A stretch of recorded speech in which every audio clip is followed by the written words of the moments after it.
Chapter 10 Silvernails Surrenders. It is a pity that a bright reflection of Dutch fairs and weddings and tea parties cannot complete the picture of events up to 1664. But New York comprises more than the island of Manna-Hatin, and over on Staten Island and Long Island, matters were quite different.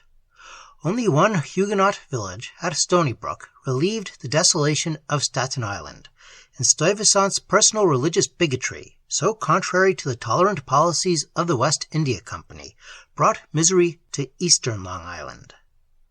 This was all the more unfortunate because the time was fast approaching when the loyalty of the new little towns all over Long Island would be needed by the Dutch governor.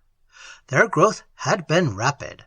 Jacques Cortelyou had bought a tract of land from the Indians for 6 coats, 6 chisels, 6 axes, 6 kettles, 6 small looking-glasses, 12 knives, and 12 combs. And in 1661, Stuyvesant gave a charter for New Utrecht, the town that sprang from his purchase. Rustdorp, or Quiet Village, was the name chosen by the founders of another settlement, but it is the little Indian Jamico, or beaver pond, nearby that gave it its present name of Jamaica. Stuyvesant granted charters to Flushing, Newton, Long Island City, and Hempstead, but what goodwill he might have won by these measures, he lost by his bigotry. Quakers had migrated in large numbers to Long Island, but a proclamation by the governor forbade the holding of meetings. When it was reported that the Bown House, which still stands in Flushing, had harbored these forbidding gatherings, Stuyvesant promptly banished its owner to Holland.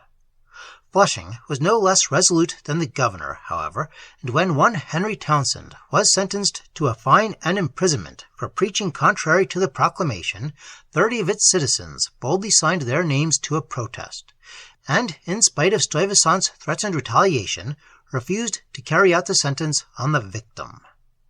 Bigoted cruelty overstepped itself in the case of Robert Hodgson, arrested by Stuyvesant for preaching in Hempstead, and the result was a ban on all religious persecution.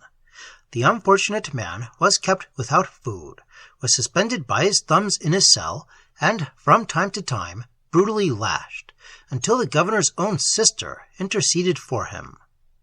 Then came an order from the West India Company, sharply rebuking Stuyvesant and closing the brief chapter of religious intolerance. The West India Company could little afford to lose ground. In 1660, when the Restoration placed Charles II on the English throne, one of the first acts of his Parliament was to revive the old Navigation Act, making it necessary for all English commerce to be carried on in English ships. This act could not be enforced so long as a commercial colony like New Amsterdam held the key position on the eastern coast and engaged in a lively trade with New England under another flag. The passage of the act, therefore, doomed the independence of the little Dutch outpost. As English boundary disputes grew more pressing, Stuyvesant wrote an urgent remonstrance to the West India Company, asking that a definite charter be sought from the States General, and also that adequate protection be given the colony. Guns and soldiers never came, but in 1663 did pass a belated grant of the disputed soil. At the same time, the Dutch ambassador asked the British Parliament to ratify the so-called Hartford Treaty that Stuyvesant had drawn up with New England, establishing the borderline between the two colonies. The king's answer was an immediate grant to his brother, James, Duke of York and Albany, of all territory claimed as the Dutch New Netherland.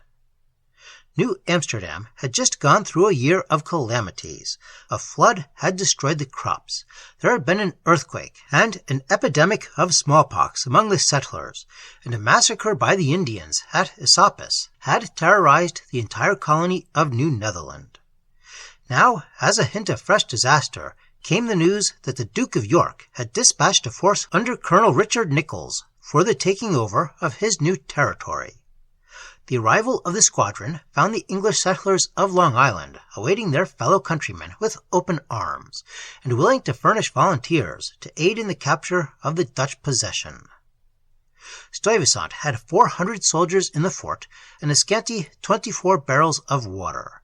In spite of these odds, he determined to defend the city, and when a letter came from Nicolls with the most generous terms of surrender, he refused to show it, but tore it up in the presence of the council for fear they might insist upon accepting its conditions.